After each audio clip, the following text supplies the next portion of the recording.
Recording in progress. Y sabemos que si hay una vasodilatación generalizada, lo que va a pasar es que va a disminuir la presión arterial. Estas dos condiciones pueden ser también no generalizadas, pueden ser localizadas en un órgano, lo cual es muy lógico. Por ejemplo, en las reacciones de lucha y huida, probablemente vamos a tener una vasoconstricción en todo lo que significa el ingreso de sangre al tracto gastrointestinal, al riñón y a la piel, ¿ya? Porque esos lugares ya no son importantes en la reacción de lucha y huida. Sin embargo, en la misma reacción de lucha y huida vamos a tener una vasodilatación, que es lógico también de toda la perfusión hacia los músculos, ¿ya?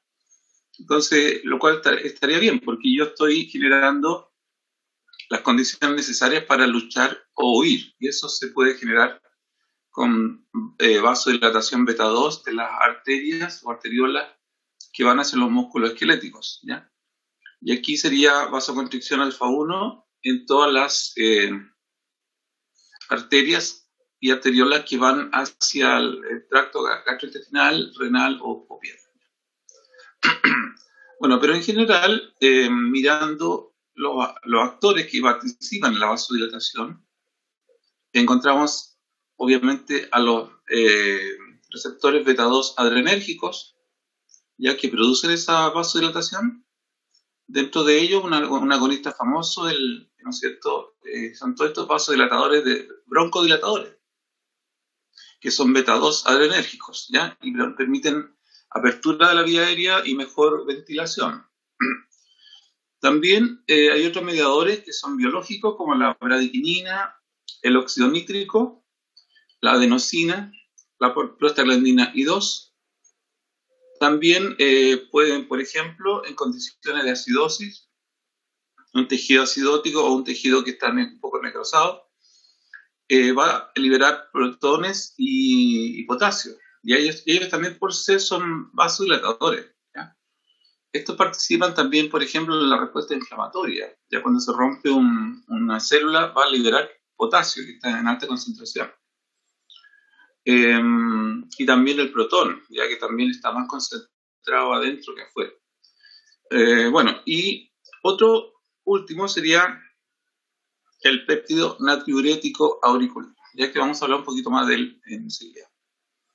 Y entre los vasoconstrictores, bueno, tenemos respuestas normales del sistema autónomo, como vasoconstricción en receptores alfa 1 adrenérgicos. Tenemos en el endotelio ya ¿no es cierto?, el receptor del tromboxano A2 o endotelina 1. También tenemos a la hormona antidiurética o la ADH. Y finalmente tenemos la autorregulación miogénica, que también lo hemos visto, que tiene que ver con canales de calcio dependientes de estiramiento, ya que si se estira el vaso, ya se produce una vasoconstricción refleja, porque entra calcio. Al estirarse entra calcio, ¿ya? Entonces se considera una vasoconstricción por autorregulación miogénica. Ahora, en relación al reflejo vasoreceptor, ¿qué tenemos que aprender? Tenemos primero que aprender que son receptores fásicos, ¿ya? Son receptores que sensan los cambios. No son tan sensibles al valor absoluto, ¿ya? Como lo haría un receptor tónico, ¿ya? Sino que detectan cambios y por ello ya hemos definido previamente, ¿no es cierto?, que los receptores fásicos hacen eso, que detectan los cambios. Por lo tanto, pueden detectar el aumento o la disminución de la presión arterial media, y esos serían los vasoreceptores del seno carotídeo. Pero hay algunos que solamente sensan los aumentos, como los vasoreceptores del arco óptico, donde tendríamos en general dos vasoreceptores importantes, los del seno carotídeo y del arco óptico. Y ahora, otra cosa interesante es que nosotros tenemos un punto de comparación, ¿ya?, en el tronco encefálico, que lo que nos hace es ayuda a regular la presión arterial. Pero si ese punto de comparación fuera elevado, entonces la persona va a vivir, entre comillas, normalmente con una presión elevada, porque tiene el punto de comparación hacia arriba. Eso es lo que le pasaría entonces a un hipertenso, que va a tener su sistema, su cuerpo, regulado de tal forma que va a comparar y va a sentir que la presión sube cuando llega a 200, por ejemplo, o baja cuando llega a 100, ya que son condiciones que obviamente estarían muy fuera de lo que sería la normalidad. Ahora, ¿cuáles son las vías aferentes para llevar la sensibilidad de los varoreceptores hacia el tronco encefálico? Sería, por ejemplo, del seno carotidio, se va por el nervio carotidio, o nervio del seno carotidio, que se llama el nervio de Hennig. Después se unen las fibras de ese nervio con la del glosofaringio, ingresa al cerebro, entra al núcleo del tracto solitario, ¿ya? Y desde ahí se va hacia los centros cardiovasculares para generar los cambios. Normalmente, que serían, si por ejemplo en este caso podría ser también una baja, pero normalmente son un aumento, ¿no es cierto?, del tono parasimpático.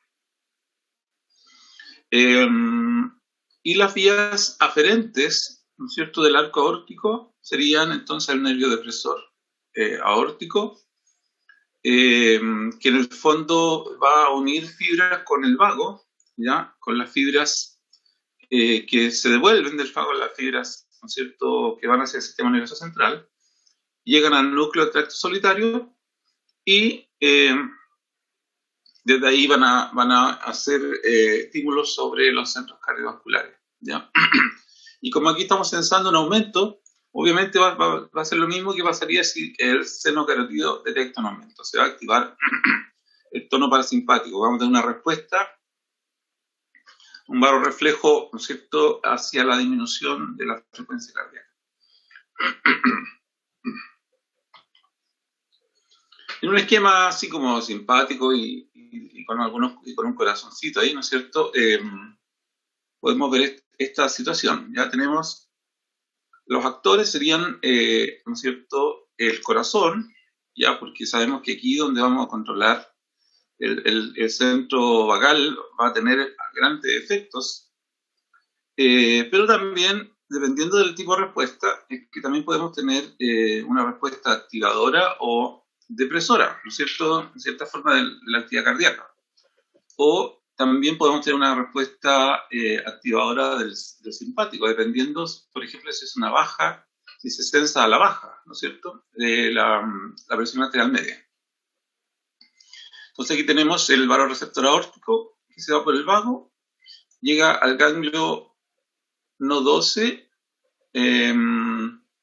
y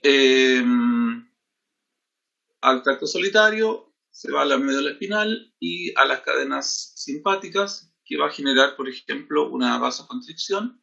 Si hubiese sensado una, bueno, este no sexa la disminución, sino que aquí va a evitar este estímulo, ¿no es cierto?, el estímulo de aumento, porque aquí el vago solamente sensa el aumento, en este caso, a través de esta vía.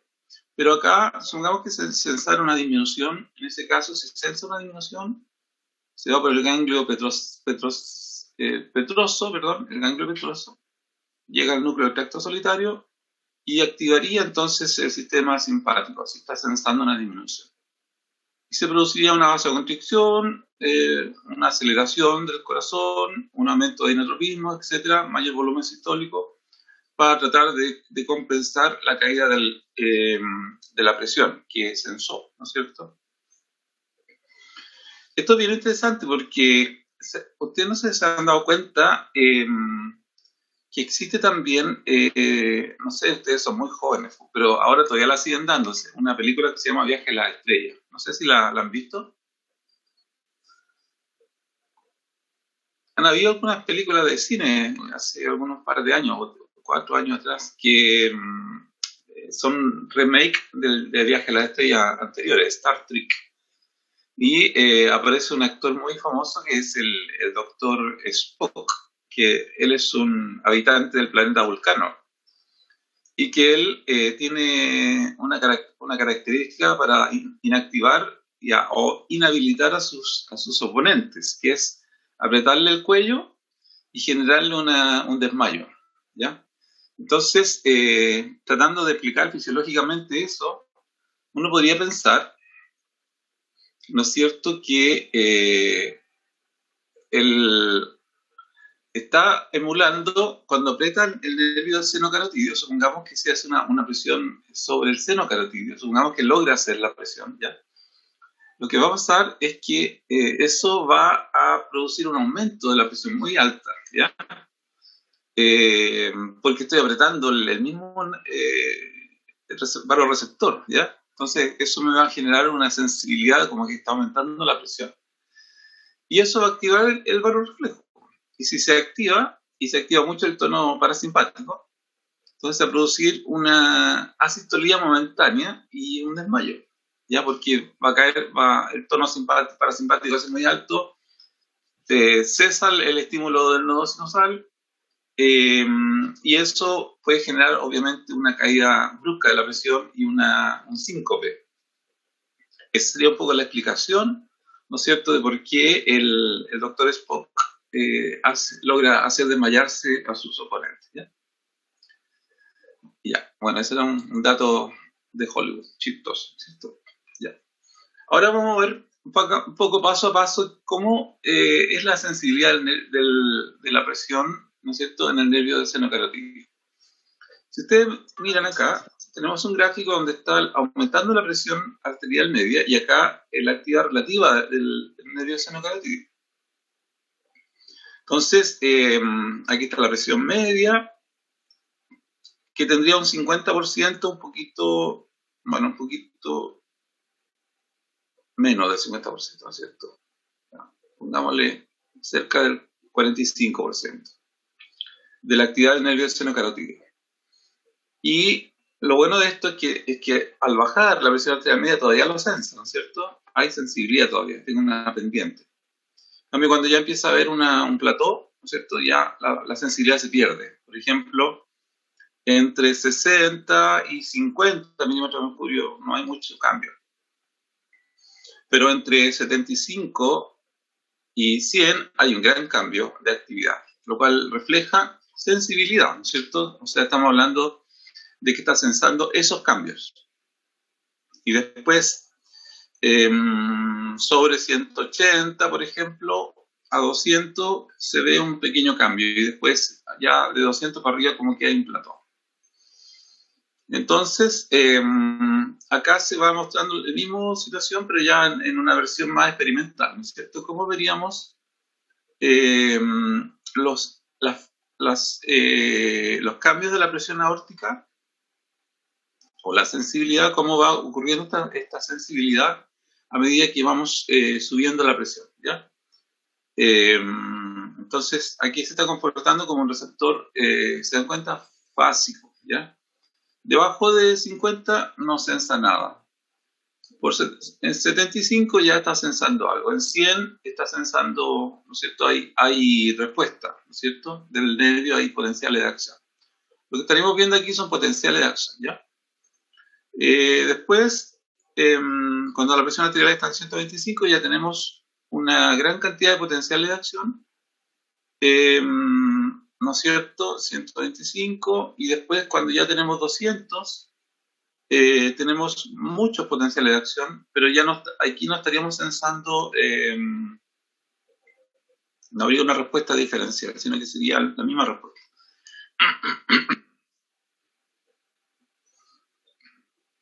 Ya, ahí tenemos entonces cómo responde el nervio del seno carotidio a los cambios de la presión. Y esta actividad, ¿no es cierto?, aquí se muestra de nuevo esta curva sigmoidal, ¿no es cierto?, sería la frecuencia de las potenciales de acción, y aquí estaría las presiones arteriales medias, ¿ya? Y claramente ya de 200 para arriba hay un plató completo, ¿ya? Ahí estarían los trenes de potenciales de acción, ¿ya? Esto sería en condiciones de baja presión, en condiciones normales y en condiciones de alta presión, ¿ya? Ahí veríamos las respuestas que está teniendo entonces nuestro sistema, y aquí tenemos ondas de presión de la arteria radial, ¿ya? donde la escotadura dicrótica ya prácticamente ha desaparecido, ¿ya?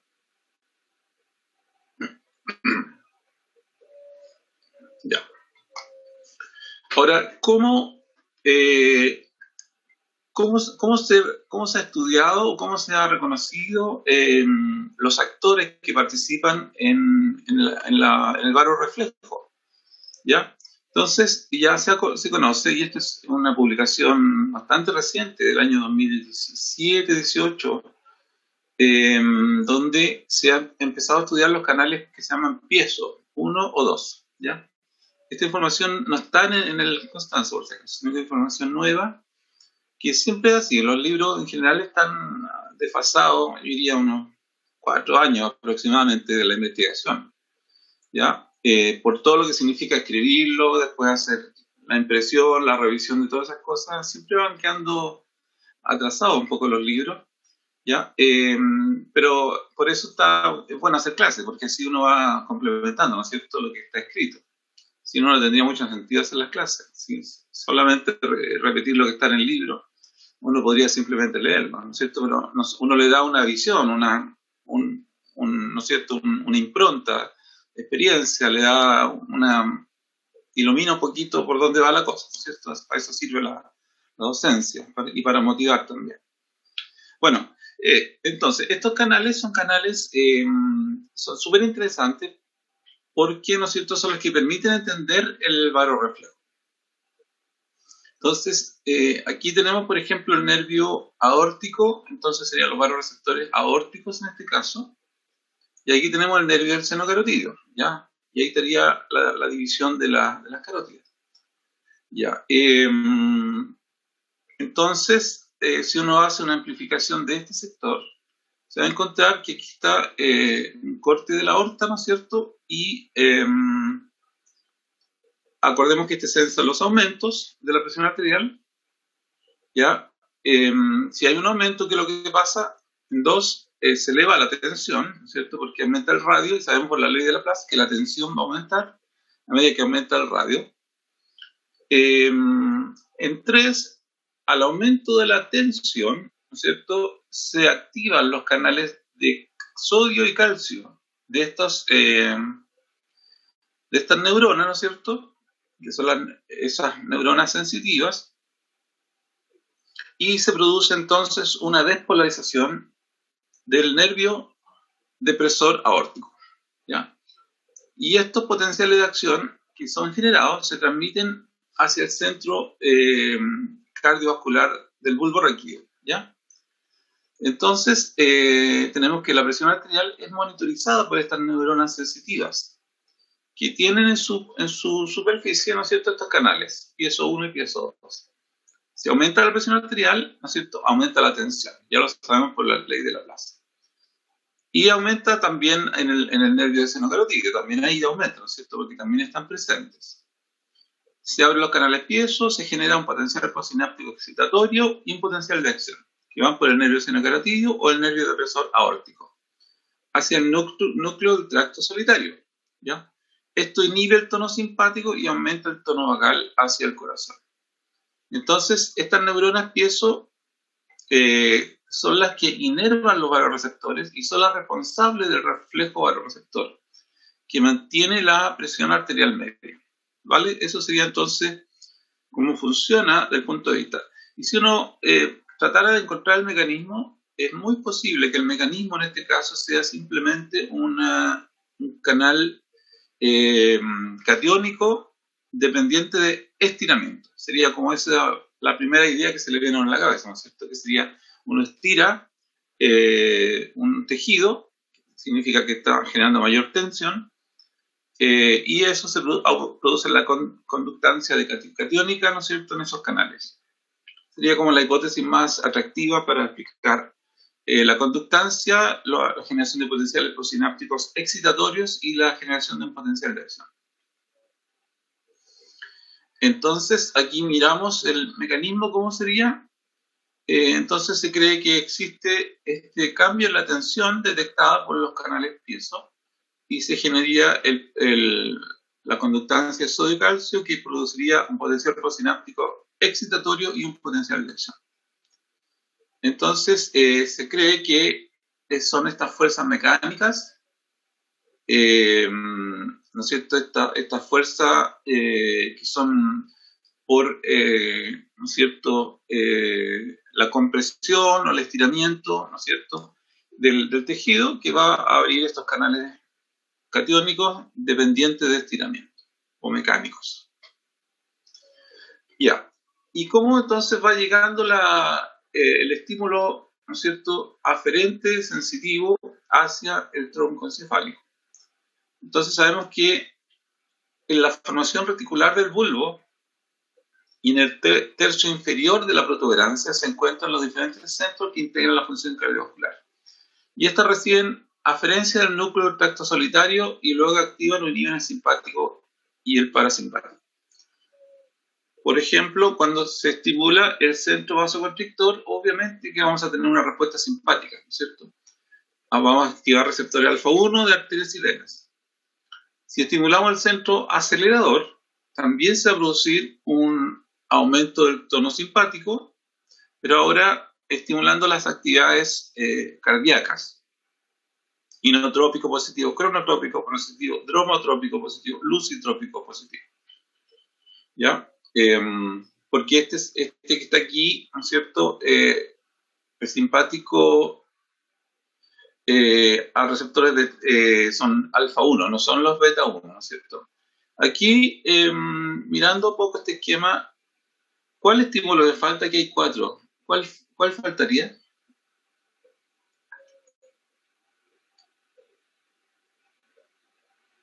De las propiedades del corazón, de las 5 propiedades. El vasmotrópico. El vasmotrópico, ¿no es cierto? Ese faltaría. Pero ese sabemos que en el fondo depende mucho de que estos otros funcionen, ¿ya? Por ejemplo, si yo tengo un buen lucitropismo y tengo buena relajación, ¿ya? Voy a tener probablemente la posibilidad de volver a excitar todo el sistema, ¿ya? Y eso sería propiedad del sistema excitoconductor, ¿ya? El vasmotropismo. Porque acordémonos que es como la llave que prende, ¿no es cierto?, el auto. Ya. Por lo tanto, no hay que colocarlo en cierta forma, y por eso no se coloca, porque, ¿no es cierto?, en el fondo uno entiende que está activo, porque si no, no tendría estos otros efectos. En el caso del centro desacelerador, ya tendríamos que se estimula el tono parasimpático y se produce un efecto cronotrópico negativo en las aurículas, ¿ya? Y eso obviamente va a disminuir la frecuencia cardíaca. Ahí está el marcapaso 1, ¿no es cierto?, el que importa, el que primero sigue y estimula el ritmo cardíaco. Y tendríamos, ¿no es cierto?, indirectamente una caída del tono simpático, ¿ya? Ahora, mirando los esquemas del Constanzo, ¿ya? ¿Cómo los presenta? Los presenta de esta manera el barorreflejo, ¿no es cierto?, con los barorreceptores del seno carotidio o del arco aórtico, que se van por el glosofaringio o el vago, hacia el núcleo del tracto solitario, donde puede producir estímulo desacelerador, que estimula, ¿no es cierto?, el parasimpático, lo cual inhibe el nodo SA, disminuyendo la contractibilidad, entonces, perdón, el cronotropismo. Y si el estímulo, y este mismo estímulo en el tracto solitario tendería, ¿no es cierto?, a inhibir el centro acelerador cardíaco o el centro vasoconstrictor del simpático. Bueno, sabemos que el simpático, si no estuviera inhibido, ¿qué es lo que haría? Entonces, haría que estimularía el nodo SA, estimularía la contractibilidad, estimularía la vasoconstricción de arteriolas y vasoconstricción en venas. Eso es lo que haría, ¿ya? Así que está bien bueno el esquema porque en el fondo permite tener una visión general, ¿no es cierto?, de cómo está ocurriendo este proceso. Acá hay un esquema del Gannon, ¿no es cierto?, donde va mostrando ya con la idea de tener una visión más anatómica, ¿no es cierto?, los barorreceptores del arco aórtico, los del seno carotidio, ya cómo van por su nervio vago o su nervio de Hering, respectivamente, y después el nervio de Hering se une y se fusiona con el nervio glosofaringio, llegan al tronco encefálico, ¿no es cierto?, donde van a hacer sinapsis en el núcleo del tracto solitario. ¿Ya? Aquí se ve, este es un esquema ahora de otro libro, un libro argentino que es muy bueno, ¿no es cierto? Una traducción de un texto de fisiología famoso. Y entonces tenemos al hipotálamo acá presente, ¿no es cierto? Tenemos el bulbo raquídeo con sus centros depresores, ¿no es cierto? El área cardioinhibitoria y el área presora. ¿Y cómo van saliendo las fibras? ¿No es cierto? Aquí tenemos fibras, ¿no es cierto? Vagales. Claro, aquí tenemos el área cardioaceleradora. Aquí tenemos, ¿no es cierto?, el estímulo hacia vaso sanguíneo, un estímulo beta 2, y esto sería entonces un vasodilatador, un estímulo vasodilatador. Aquí tendríamos un estímulo alfa 1, vasoconstrictor, y también alfa 1 hacia la suprarrenal, que liberaría adrenalina, y también las otras, pero fundamentalmente más adrenalina. Aquí estaría el nervio incrementador, mira aquí las palabras que pongo. Nervio incrementador simpático, ¿no es cierto? Que este va hacia el ventrículo, ¿se dan cuenta? Entonces puede aumentar la contractilidad, por ejemplo. ¿Ya? Aquí estas serían las cafés, las fibras depresoras del nervio vago, ¿no es cierto? Fibras depresoras. Acá también, ¿ya? Las fibras depresoras, y las de rojo son las fibras activadoras.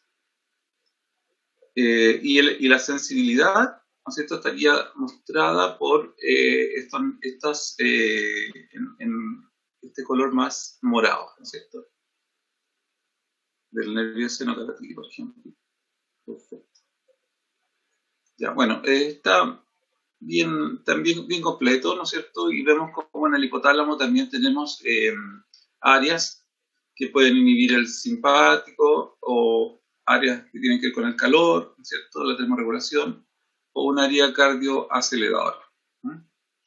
Así que ahí tenemos en general toda la distribución fisiológica, ¿no es cierto?, de cómo se controla la presión arterial. Ya, entonces hemos visto en general qué pasa cuando aumenta, ¿no es cierto?, la presión, cambia la presión y se activa el barorreflejo. ¿Y qué pasa cuando se disminuye entonces el barorreflejo?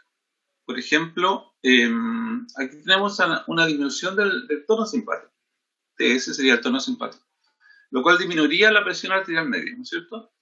Y hay un ejemplo con una anestesia espinal. Miren cómo la presión arterial media estaba bien y, ¿no es cierto?, yo le agrego una anestesia espinal, disminuyo la actividad de todos los nervios, ¿no es cierto?, y se va a producir una caída dramática de la presión arterial media. Porque ya no voy a tener el estímulo vasoconstrictor simpático, ¿no es cierto?, hacia las arterias, arteriolas, vénulas o venas, ¿ya? Entonces, después yo le puedo agregar noradrenalina, que tiene una vida media corta, se va a producir un aumento de la presión arterial media y después va a volver a bajar porque todavía se va a mantener la anestesia espinal, ¿ya? Así que interesante este experimento, ¿cierto? Cómo logramos ver que uno puede producir una caída importante de la presión y después puede aumentarla, pero ese aumento va a ser transitorio, porque la noradrenalina se recircula rápidamente, se inactiva muy rápidamente. Entonces, si cae el tono simpático, obviamente que la resistencia periférica va a caer, ¿no es cierto? Porque voy a tener, ya no tengo el efecto presor, que es importante, ¿no es cierto?, que esté presente para que la resistencia aumente y eso haga aumentar la presión. Y como la presión arterial media, ya sabemos, depende directamente del gasto cardíaco y de la resistencia periférica, entonces si cae la resistencia periférica, cae la presión arterial media. Si cae el tono simpático, hay vasodilatación y genera aumento del volumen sin tensión, que anteriormente el Constanzo le llamaba volumen no tensinógeno, así se llama. Y el volumen o con tensión o el volumen circulatorio efectivo le llamaba volumen tensinógeno. Ya, en este caso, si cae el tono simpático, aumenta el volumen no tensinógeno. Y la anestesia central va a inhibir el tono simpático, baja la presión arterial media, pero no impide la respuesta a noradrenalina circulante. Eso es lo interesante, ¿ya? O sea, tengo inhibición del tono simpático que proviene de las cadenas simpáticas, ¿no es cierto?, que están en la médula espinal, o están bordeando, digamos, al lado ¿no es cierto?, de las vértebras, paravertebral o prevertebral. Ya, bueno, en ese caso, significa que los receptores alfa-1 adrenérgico todavía están ahí, están libres para ser estimulados. Entonces, si yo pongo adrenalina circular, la adrenalina va a poder llegar al receptor alfa-1 y va a poder generar un aumento transitorio de la presión. Mientras esté viva la adrenalina, ¿ya? Mientras esté activa. Una vez que ya se inactive, ¿no es cierto?, en el pulmón, perdón, en el hígado, y sea metabolizada y después sea excretada, ¿no es cierto?, ya va a caer su efecto y rápidamente voy a volver al mismo estado previo, ¿no es cierto?, que está inhibido por el tono, por el efecto de la anestesia. Ya. Y para ir cerrando la primera parte, ¿no es cierto?, del receptor, tenemos entonces el esquema del Constanzo, que nos muestra cómo una caída de la presión arterial media va a disminuir el estiramiento sobre los varoreceptores del seno carotídeo, o también del arco órtico, podría ser, ¿no es cierto? Pero vamos a pensar en el seno carotídeo en este momento, y eso hace caer su ritmo, ¿no es cierto?, de activación del nervio del seno carotídeo, lo cual va a, ¿no es cierto?, llevar aferencias en el núcleo solitario, lo cual va a inhibir la actividad parasimpática, por lo tanto va a aumentar la frecuencia cardíaca. Y en el caso de la actividad simpática la va a aumentar y voy a tener entonces efecto cronotrópico, inotrópico, dromotrópico, lucitrópico. En el corazón voy a tener aumento de la constricción de las arteriolas, aumento de resistencia periférica y constricción de las venas, lo cual ayuda al retorno venoso, ¿cierto? Porque el volumen, el continente, recordemos el continente contenido, el continente va a disminuir, ¿no es cierto?, por vasoconstricción. Y eso ayuda a que el contenido también disminuya y el volumen sin tensión disminuya por efecto de mayor retorno venoso. Entonces tengo mayor frecuencia, mayor retorno venoso, mayor, ¿no es cierto?, actividad del corazón, y eso me ayuda a que el volumen sistólico sea mayor, la frecuencia sea mayor, hace que el gasto cardíaco sea mayor. ¿Ya? Y eso me lleva entonces la presión hacia la normalidad. Recordemos que como cualquier reflejo, siempre la idea es que yo me oponga al estímulo inicial. Aquí el estímulo inicial fue hipotensión, respuesta, aumento de la presión. ¿Ya? Y ¿cómo uno podría probar el valor reflejo? Que se puede probar súper fácil con un aumento, o sea, con una actividad con la maniobra de Valsalva, que significa expirar contra una glotis cerrada, por ejemplo, al toser, ¿ya? O cuando uno está defecando, cuando uno está levantando una pieza o levantando algo pesado. ¿Ya? Y ahí se puede comprobar la integridad del valor reflejo. Por ejemplo, la maniobra de Valsalva uno sabe que aumenta la frecuencia cardíaca. ¿Y por qué pasaría eso? Porque voy a tener un aumento de la presión intratorácica, ¿ya? Cuando estoy haciendo la maniobra de Valsalva. Ese aumento de presión intratorácica no es lo que uno quiere, porque recordemos que cuando uno está haciendo las inspiraciones profundas y está, ¿no es cierto?, en un ejercicio, esa inspiración profunda lo que va a hacer es hacer una caída de la presión intratorácica. Y eso ayuda como una especie de bomba para aumentar el retorno venoso. Pero en este caso, estamos aumentando la presión intratorácica por efecto de estar apretando toda la prensa muscular abdominal, ¿no es cierto? Y al hacer esta maniobra, ¿no es cierto?, el retorno venoso cae, lo cual significa que cae el volumen sistólico, que significa que cae el gasto cardíaco por Frank Stalin, cae la presión arterial media, y eso aumenta el tono simpático y disminuye el tono parasimpático, lo cual hace aumentar la frecuencia cardíaca. Entonces uno podría simplemente probar eso. Si uno tuviera un monitoreo constante, digamos, ¿no es cierto?, algo, por ejemplo, un sensor de pulso, puede ser. Eso bastaría con tener eso, un sensor de pulso, y no estoy haciendo la maniobra de Valsalva. y encontraría que la frecuencia cardíaca aumenta ya en esa condición a través de la maniobra Valsalva. Y cuando termina la maniobra Valsalva, ¿no es cierto?, la frecuencia cardíaca va a disminuir. ¿Por qué? Porque yo recordé que he estado en un momento de isquemia, ya he estado acumulando CO2 en mi cuerpo.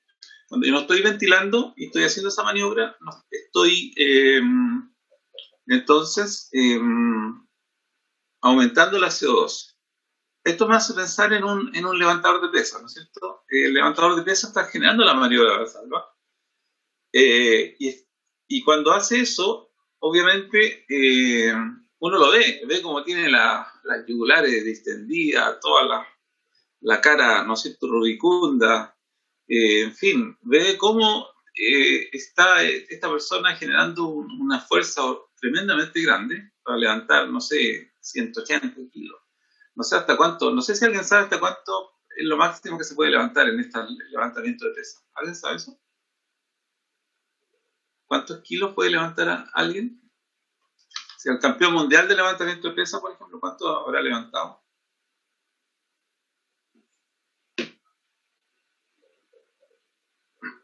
¿Alguien lo sabe eso? Ya, no lo sabemos. Pero lo vamos a ubicar. Ya vamos a encontrar cuánto es el máximo. Y imagínense, estar con eso levantado y sin estar respirando. Esa persona no está respirando, está reteniendo porque está haciendo su maniobra de Valsalva. Entonces, una vez que tira el peso, lo tira, ¿no es cierto?, al suelo, recién vuelve a respirar. Y en ese momento, cuando ya vuelve a respirar, recién ahí la frecuencia cardíaca empieza a caer. Porque entonces la persona que está con las pesas arriba está con una frecuencia cardíaca, ¿no es cierto? ¿Cómo está? Muy, muy alta, directa, ¿no es cierto? Por lo que estamos viendo. Porque no tiene, ¿no es cierto?, su presión arterial está bajando, ¿no es cierto? Sería como esta la explicación que no puede dar. Pero, sin embargo, está haciendo mucha fuerza, está usando todo el oxígeno que está presente, ¿no es cierto?, en sus músculos. Está haciendo ese esfuerzo en una condición bastante complicada, yo diría, en ese sentido. Bueno, y después cuando termina esta maniobra, entonces la presión intratorácica vuelve a su normalidad, el retorno venoso vuelve a su normalidad, Frank-Starling funciona, ¿no es cierto? La presión arterial media sube de nuevo y el tono simpático cae y aumenta el parasimpático.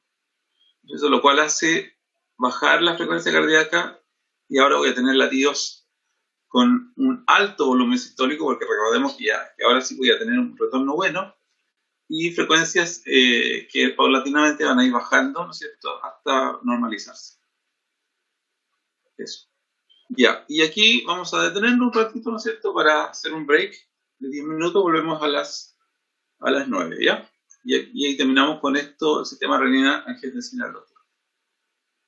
Ya, no sé, ¿alguna duda sobre el reflejo al receptor? ¿Profe? Primera pregunta, antes de irnos al break.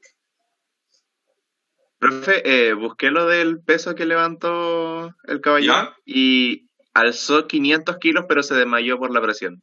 ¡Uy, qué terrible! Pobrecito. Es que imagínate eso, le puede romper las arterias, puede generar, ¿no es cierto?, ruptura de los vasos. Imagínate que haya tenido un aneurisma, pobrecito. No, es súper peligroso esto de levantar la presión, encuentro que es muy peligroso. Solo en ese caso, a pesar de que la frecuencia cardíaca aumente, disminuye el gasto cardíaco por el tema de que falta oxígeno en su cuerpo, ¿no? Porque lo está consumiendo todo al levantar la pesa, ¿no? Y porque no tiene tanto tiempo de llenar. Pero la disminución del gasto cardíaco tiene que ver con que el retorno venoso que está teniendo es bajo. Si tú te fijas en cómo tiene todas las venas superficiales, ¿cómo las ves? Las ves ingurgitadas en la cara. Exacto. Se le están saliendo los ojos, los brazos con las venas gigantes, por todas partes. ¿Por qué? Porque el retorno venoso está detenido en algún momento. Entonces eso obviamente que va a generar una caída de la presión y la persona no va a poder estar mucho tiempo así, porque va a estar el tiempo así que le permita el oxígeno que está presente en ese momento en su cuerpo. Bien, entonces, Y una vez que consuma ese oxígeno ya no hay caso, no va a poder, se va a desmayar, como le pasó ahí a esa persona. Imagínate, levantó 500 kilos, uy, qué horrible. Eso sí que harto. muchas gracias por eso. Sí. Ya pues, ya, descansemos 10 minutos.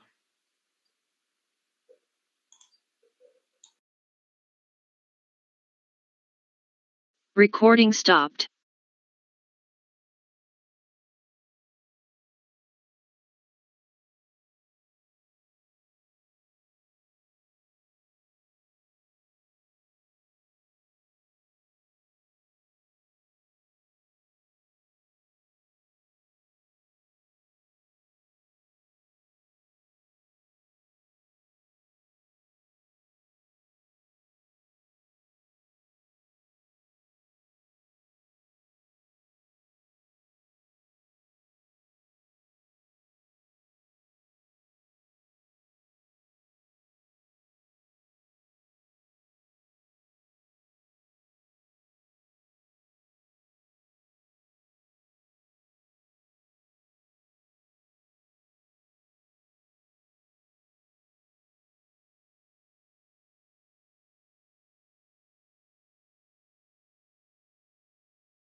Ya, vamos a continuar.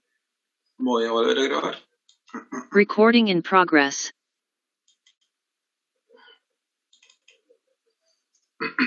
Ya. Entonces, el primer sistema es un sistema rápido que tiene que ver con la sensibilidad de las neuronas piezo 1, piezo 2, a los cambios de tensión en la pared, ¿no es cierto?, ya sea de la aorta o de la bifurcación de las carótidas, y produce un aumento o disminución del tono simpático o parasimpático, respectivamente, ¿no es cierto?, lo cual puede oponerse al estímulo inicial, que sería, por ejemplo, si una caída de la presión, tiende a subir la presión. Si una disminución si es un aumento de la presión, entonces va a generar una disminución de la presión. Bueno, eso es rápido y eso ocurre continuamente. Uno siempre está monitorizando esos cambios, ¿ya? Nuestro sistema está continuamente monitorizando. Sin embargo, hay una respuesta que es más larga y más definitiva. ¿Por qué digo definitiva? Porque los cambios que se producen en el sistema con el reflejo del receptor son cambios que no cambian la volemia, ¿ya? Son cambios que están ahí asociados a la variación de la actividad del corazón, por un lado, como a variación del continente, por otro lado. O sea, si el radio de las arterias es mayor o menor, si el radio de las venas es mayor o menor. Entonces está cambiando el continente, pero no cambia en ningún caso el baroreflejo, el contenido. Sin embargo, para el caso del sistema renina-angiotensina-aldosterona, que es una respuesta lenta, que depende, ¿no es cierto?, de varios factores, incluyendo fundamentalmente una respuesta renal, ¿ya? Y también una respuesta hormonal. Entonces, en este caso sí se puede regular la presión en forma mucho mejor, pero más lentamente. ¿Por qué? Porque aquí uno no solamente puede cambiar el continente, sino que también puede cambiar el contenido, es decir, puede aumentar el volumen, ¿ya?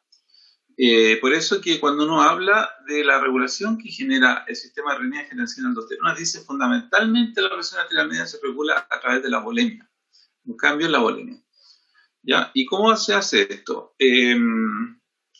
Primero tenemos que censar, ¿no es cierto?, una caída en la presión de perfusión hacia el riñón. Entonces la primera situación que va a ocurrir es esta.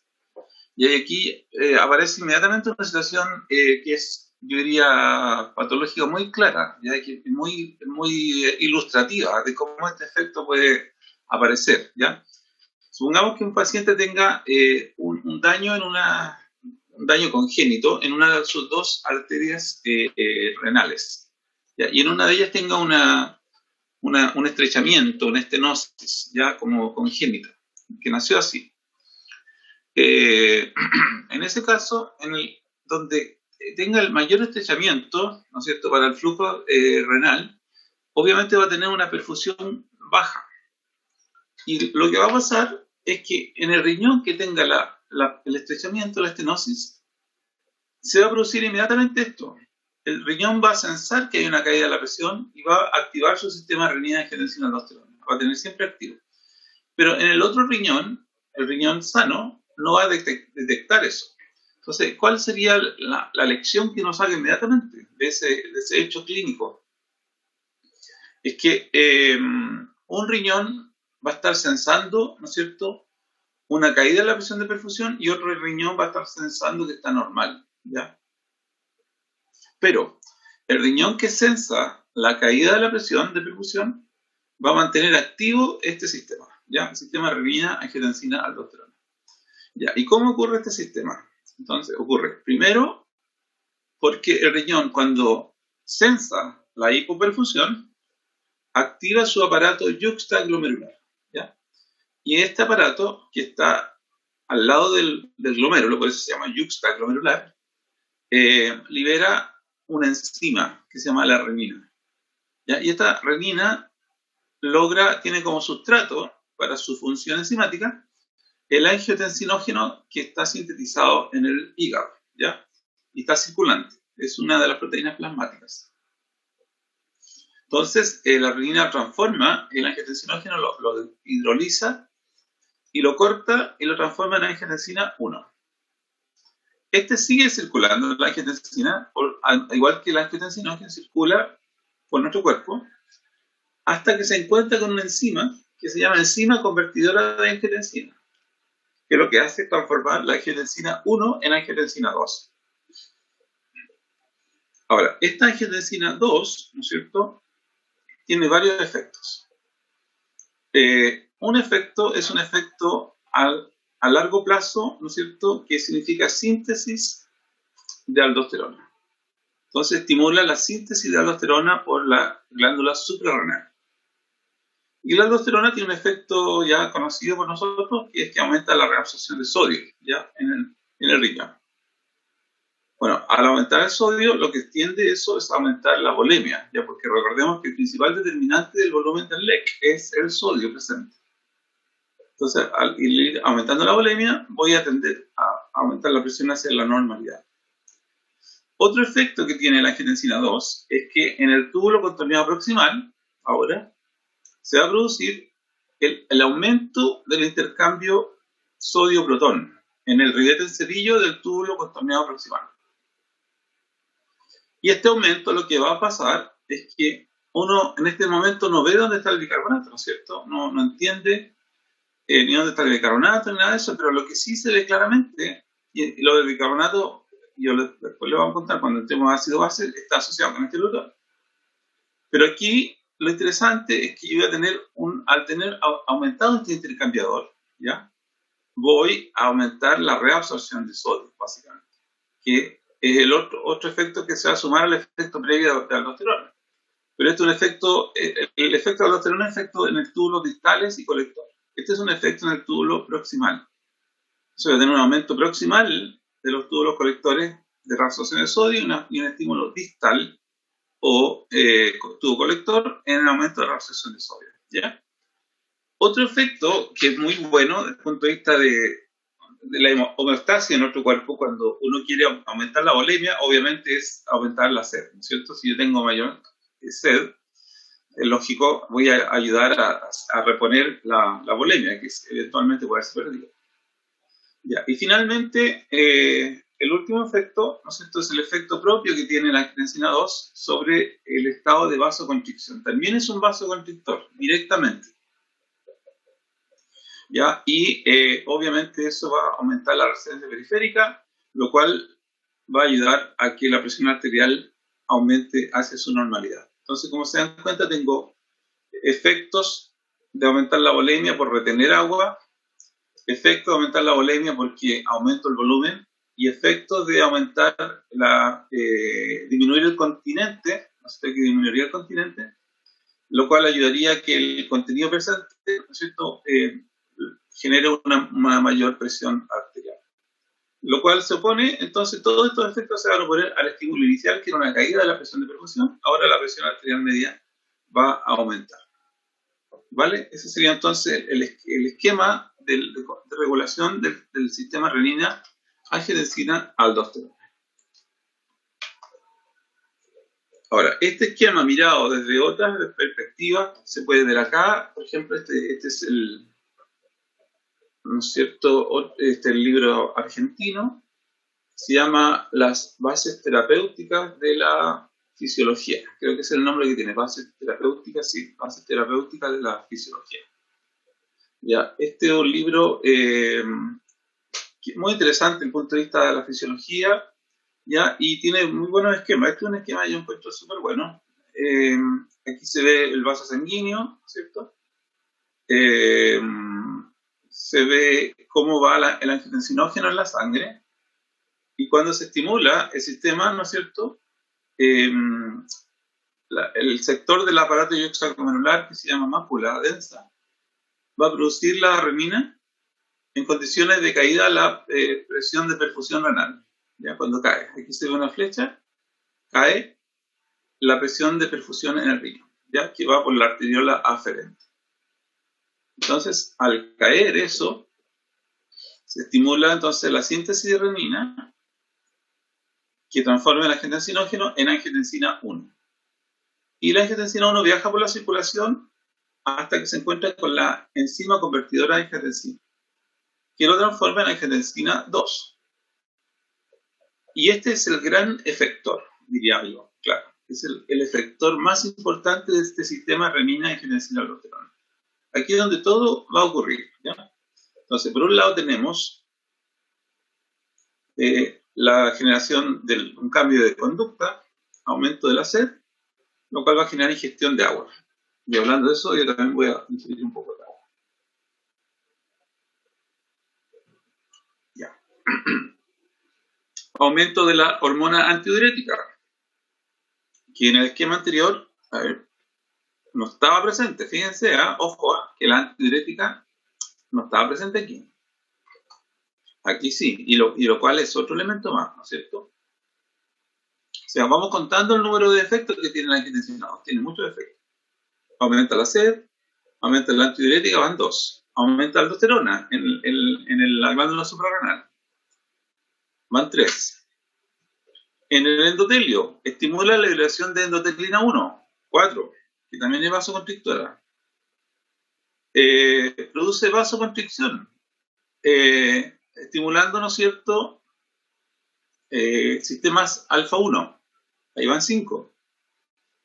Estimula también, ¿no es cierto?, el músculo liso vascular a hipertrofiarse. 6, hipertrofia. Lo cual genera remodelación vascular y remodelación miocárdica. Ya, esto es lo mismo que esto, ¿ya? El efecto 6. Ya. Al producirse, ¿no es cierto?, un aumento, obviamente, de los efectos vasoconstrictores y de los efectos de síntesis de endotelina 1, por ejemplo, eso va a ser un aumento de la resistencia periférica, ¿ya? Evidentemente.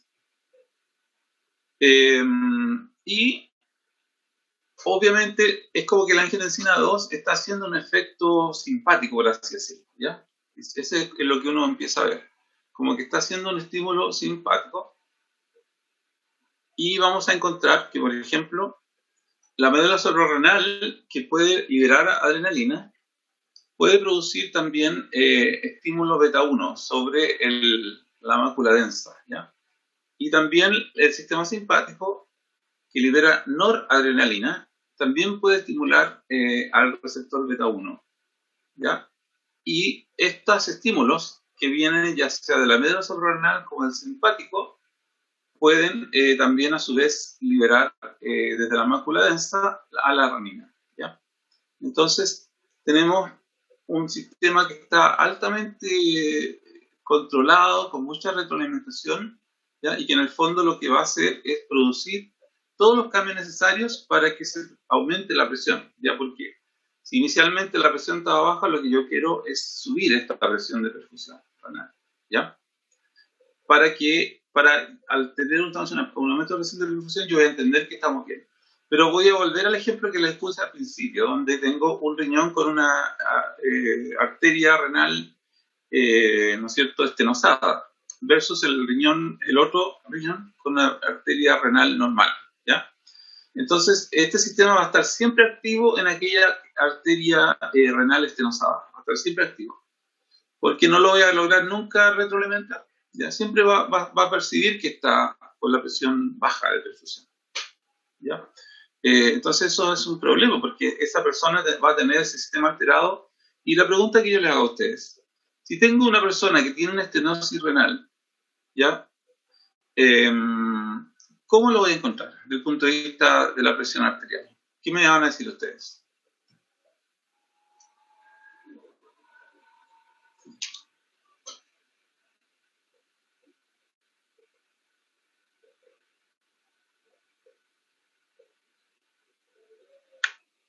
¿Qué me dirían ustedes? Paciente con una estenosis renal, ¿cómo está la presión arterial?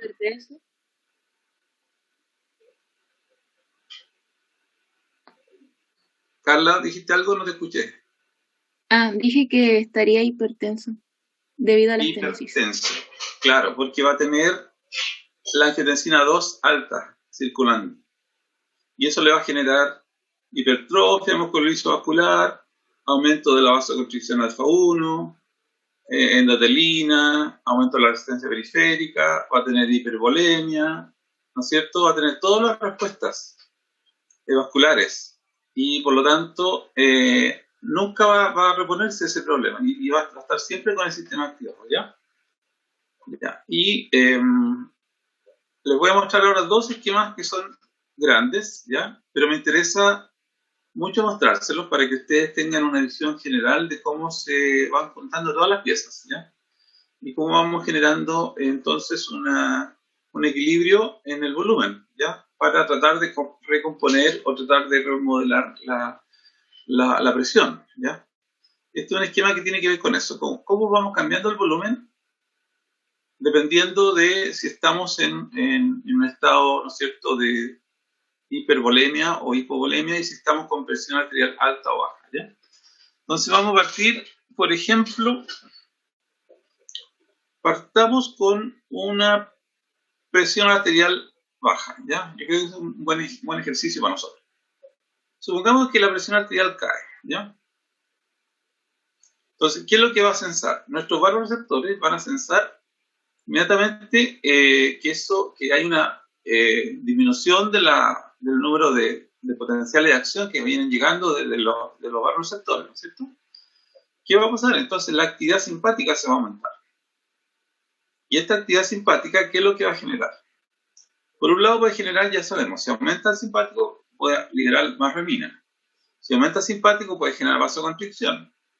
Y si aumenta el simpático también puede generar, ¿no es cierto?, aumento de la hormona antidiurética.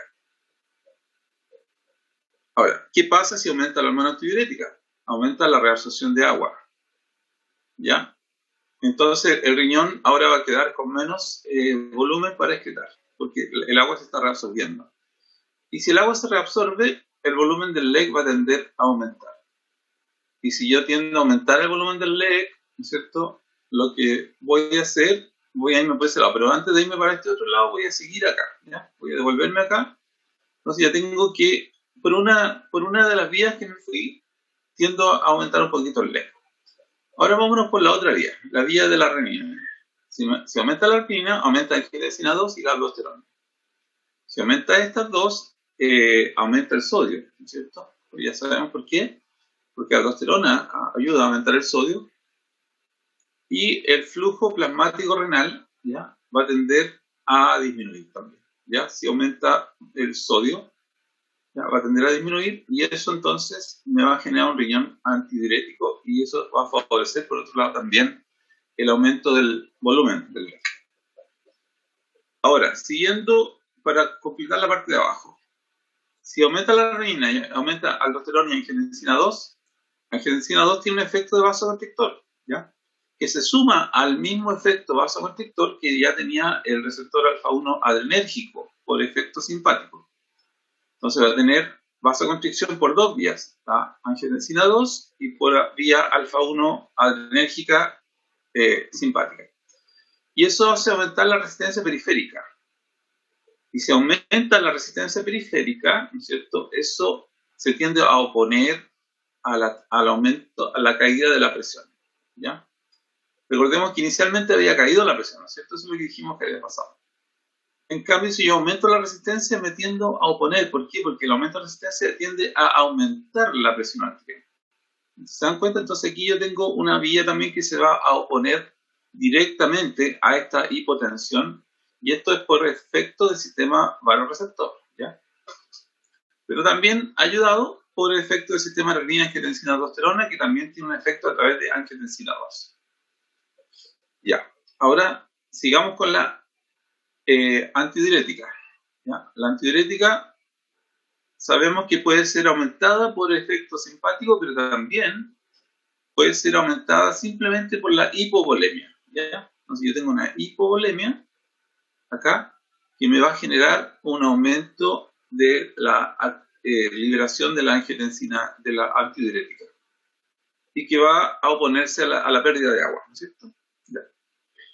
Bien, y finalmente tenemos que, tratando de completar el esquema por este lado, ¿no es cierto?, es que si cae el volumen del leg, obviamente también lo que va a pasar es que va a caer el gasto cardíaco. Voy a tener menos precarga, ¿no es cierto?, Voy a tener menos fuerza de contracción, voy a tener menos volumen sistólico, voy a tener menos gasto cardíaco.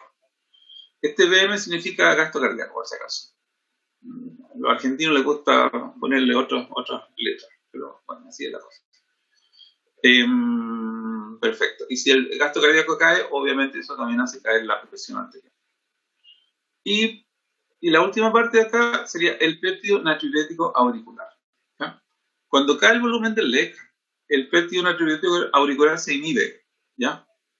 Y este péptido es natriurético. Entonces, ¿qué significa? Que elimina el sodio. Entonces yo quiero inhibirlo, ¿para qué? Para que no elimine el sodio. Y al no eliminar el sodio, en realidad favorezco la antidiuresis y favorezco el aumento del volumen del LEC, ¿ya? Entonces aquí he estado navegando en la parte de abajo de este esquema. Ahora la parte de arriba de este esquema. Supongamos que ahora yo por mucha antidiuresis voy a aumentar mucho el volumen, voy a estar hipervolémico ahora. Si estoy hipervolémico, ¿qué pasa? Así como la hipovolemia estimulaba, ¿no es cierto?, la hormona antidiurética, la hipervolemia la inhibe. Al inhibir la antidiurética, ¿no es cierto?, entonces aquí, obviamente, esto va a favorecer el aumento de la diuresis. Por otro lado, el aumento del volumen del LEC también va a generar, por efecto miogénico, por el mismo reflejo miogénico, una caída en el tono vascular, ¿ya? Entonces yo no voy a estar ahora, al producir un aumento, ¿no es cierto?, de ese volumen, se cae el tono vascular y se produce una caída también en la descarga simpática, ¿ya? Y eso obviamente también va a inhibir todo el sistema renina, angiotensina, aldosterona. Lo cual, si está inhibido, va a disminuir la absorción de sodio y va a favorecer el aumento de la diuresis. Y finalmente, el aumento del volumen del LEC va a aumentar, ¿no es cierto?, los receptores de estiramiento, va a generar un estímulo positivo hacia esos receptores, y los receptores en las venas pulmonares, los cuales van a, en la aurícula izquierda, ¿ya?, lo cual va a producir una liberación del péptido natriurético auricular, que va a producir su efecto, ¿no es cierto?, el efecto natriurético. Y entonces, a la vista de todos estos efectos, voy a tener un aumento de la diuresis, que se va a oponer, ¿no es cierto?, o que va a generar, perdón, se va a oponer a esto, pero va a generar, obviamente, una caída en el volumen del LEC. Entonces, como se dan cuenta, aquí podemos mezclar súper bien todos los efectos del sistema vasoreceptor, como los efectos del sistema renina-angiotensina aldosterona, para ir controlando de alguna manera las respuestas del volumen, ¿no es cierto?, del LEC y el estado de diuresis o antidiuresis de nuestro cuerpo. Ahora, este es un esquema de otro libro, un libro americano, que es para preparar al board americano, el National Board, ¿ya?, para los médicos que van a certificarse en Estados Unidos, ¿ya? Y el libro se llama National Medical Series, ¿ya?, de Bullock. Y un libro que tengo hace muchos años, ya cuando empecé haciendo clases de fisiología, y aparece este esquemita, que es muy interesante, donde vuelve a meter un poquito el varoreflejo y las respuestas del sistema renina-angiotensina aldosterona para monitorizar y cambiar tanto el volumen sanguíneo como la presión arterial. Y este esquemita tiene una gracia, ¿ya? La gracia es que las flechitas, cuando son flechas sólidas, significa que los dos elementos están variando de la misma forma. Por ejemplo, si aumenta la presión arterial, aumenta el estímulo sobre los vasoreceptores arteriales. Eso es lo que dice la flecha sólida. Si la flecha es discontinua, significa que el aumento de este produce una disminución de este, o la disminución de este produce un aumento de este. Por ejemplo, el aumento de la presión arterial genera una inhibición en la actividad del aparato yuxtaglomerular. Ahora veámoslo al revés, que lo que acabamos de ver en el sistema renina-angiotensina aldosterona. Una disminución de la presión arterial o disminución de la presión de perfusión renal genera una activación del aparato yuxtaglomerular. ¿Ya? Y vamos a partir con esta idea.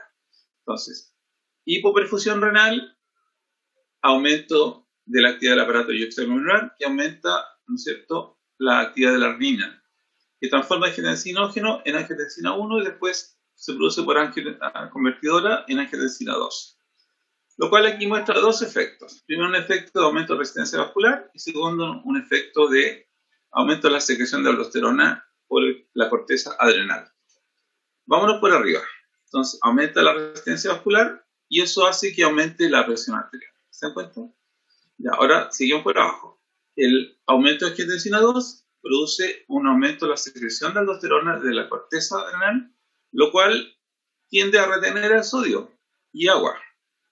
Y si retengo el sodio y agua, ¿qué hago? Aumento el volumen que está presente en mi cuerpo. Ya, ahora nos vamos a ir por otro lado. Supongamos que nos vamos por acá. Un aumento de la presión arterial, ¿qué hace? Aumenta la tasa de filtración glomerular, que es lo que está acá. Ya. Y si aumenta la tasa de filtración glomerular, ¿qué hace? Disminuye el volumen sanguíneo, porque estoy eliminando, ¿no es cierto? Entonces, voy a tender a eliminar más volumen si tengo aumento de la tasa de filtración glomerular. Ya. Si el volumen aumenta, aumenta la distensión de las aurículas. Especialmente si la aurícula izquierda, se va a producir un aumento en la liberación del péptido natriurético auricular. Si aumenta este péptido, eso va a tender a disminuir la presión porque voy a ir perdiendo sodio en el péptido. Y si este aumenta, la tasa de filtración glomerular también aumenta. Y si aumenta este, disminuye el volumen. ¿Ya? Y ahora sigamos por arriba. El aumento del volumen sanguíneo aumenta la distensión, lo cual estimula los vasoreceptores auriculares. Y si esto ocurre, esto inhibe el estímulo hacia el hipotálamo. Y si está inhibido el hipotálamo, ¿no es cierto?, también va a estar inhibida la secreción de la ADH. Pero si es al revés, ¿ya? Si se produce, a ver, veamos, una hipovolemia. Una hipovolemia va a producir una menor distensión, menor estímulo a los vasoreceptores, mayor estímulo hipotalámico y mayor secreción de ADH.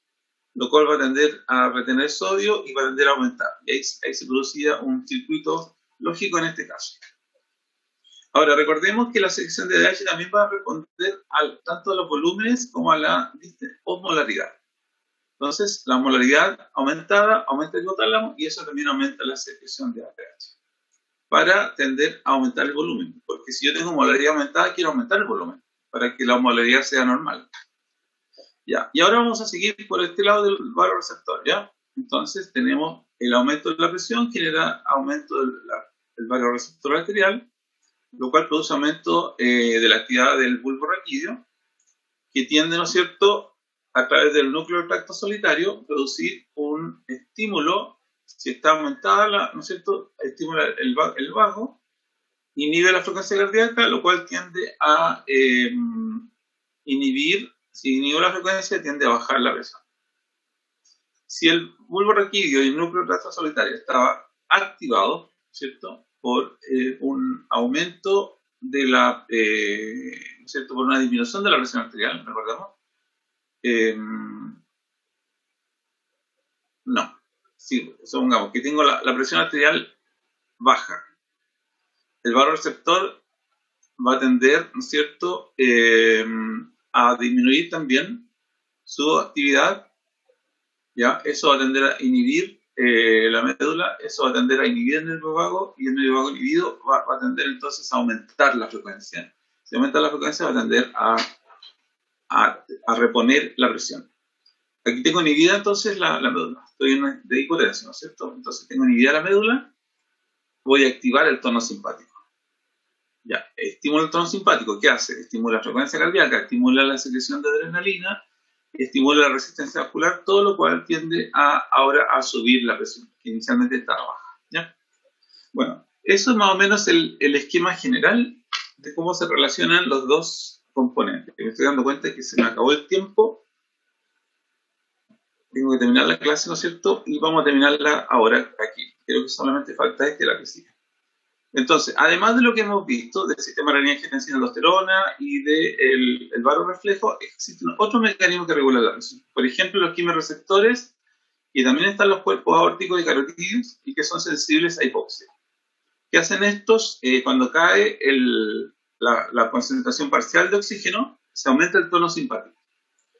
También hay quimioreceptores en la médula que son sensibles a protones y CO2. Y estos sensan, al sensar el aumento del protón, aumentan el tono simpático y parasimpático. ¿Ya? Entonces aquí tengo un aumento de la molaridad sérica que directamente, o una caída de la presión arterial en receptores auriculares, va a producir un aumento de la derivación de ADH, ¿ya? Y estos ADH, a través de receptores B1, va a producir, ¿no es cierto?, un aumento de la resistencia periférica, va a producir una vasoconstricción. Y a través de receptores B2 va a producir un aumento de la volemia reabsorbiendo agua. Y finalmente el péptido natriurético auricular, que es secretado por las aurículas en respuesta a aumento de la volemia y la presión, y sus efectos son vasodilatación y caída de la resistencia periférica total. Y en su efecto vasodilatador, obviamente, tiene un aumento de la tasa de filtración glomerular. Y la visión final de cómo los varorreflejos o el sistema aldosterona, ¿no es cierto?, con qué rapidez funciona. Por ejemplo, si se dan cuenta aquí, estamos hablando de segundos, minutos, horas y días. Y hablando de horas y días, el sistema renal va a producir un control infinito, entre comillas, de la presión. ¿Ya? Estos serían el feedback necesario para una óptima presión. Entonces, el que logra el feedback real y necesario y completo es el sistema renina-angiotensina-aldosterona. ¿Qué hace el varoreceptor? Presenta una respuesta con un feedback importante, absolutamente rápida, ¿cierto? Pero que después ya no tiene mayor efecto. Se queda en un plató y después deja de funcionar. Cuando hablamos solamente de los quimioreceptores, que acabamos de nombrar, también tiene un efecto que es más inferior al del varoreceptor. Si tenemos una comparación del efecto a nivel de los capilares, el efecto capilar también es bajo, y los cambios de fluido entre el LIC y el LEC también es bajo, y se demoran. Pero hay una respuesta bien interesante, que es la respuesta isquémica al sistema nervioso central. Cuando hay una respuesta isquémica se produce un cambio extremadamente rápido, ¿ya? Y fuerte. Y está asociado con el hecho de que en nuestro cuerpo existe mayor valorización de las neuronas que de las otras células. Las neuronas son más valiosas y los miocitos cardíacos también son más valiosos. Es como que el cuerpo le diera un rol preponderante a las neuronas o ¿no es cierto?, al músculo cardíaco. Y es lógico que sea así, porque sin neuronas y sin músculo cardíaco no vivimos. Esos son factores esenciales. Entonces, si hay, por ejemplo, isquemia del sistema nervioso central, inmediatamente se produce un cambio enorme, ¿ya? Y que va a generar una hipertensión absolutamente alta para tratar de que llegue sangre al cerebro, ¿ya? Y esa isquemia puede ser incluso a costa de la muerte de otros tejidos. La muerte de tejidos que se van a necrosar porque no tienen oxígeno. Pero el objetivo es salvar al cerebro, ¿ya? Así que ahí hay una respuesta mucho más rápida. Bueno, yo creo que lo voy a dejar aquí por razón de que también tengo que irme a otra reunión, así que les doy las gracias, voy a detener la grabación, ¿ya? Y les voy a quedar debiendo al Kahoot, ¿ya? Pero son